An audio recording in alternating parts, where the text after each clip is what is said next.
we What enjoyed was that. it Kirk. like writing with and for Luther?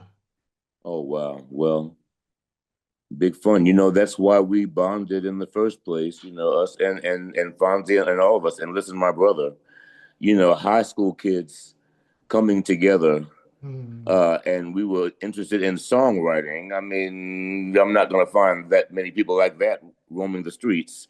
So we just bonded and started listening to each other's songs, and at some point started writing some stuff together. I know Luther had wrote some songs with Fonzie, but our first song, I do remember.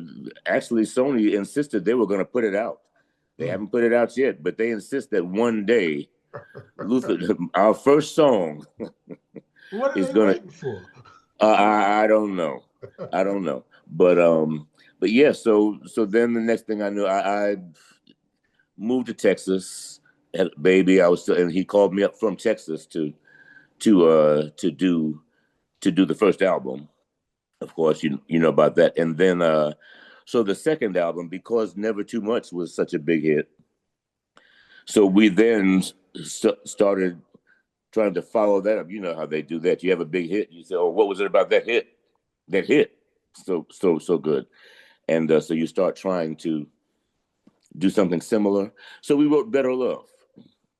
That was. It seems clear to me that that was our answer to Never Too Much. It wasn't successful like that, but over time, it certainly was sampled like crazy. I just got another request to sample Better Love.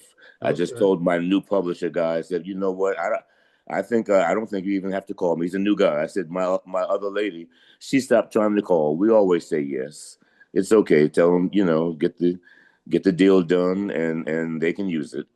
Okay. So anyway, so Better Love was very successful. And then the next song I wrote with Luther was Make Me a Believer. That was the third album. Yeah. And yeah, we really that was the Superstar album too. That was the album I guess that was the one that jumped off my arranging career. That was the first full arrangement I did for Luther with the where I did the strings and the orchestra and all that. That was Superstar.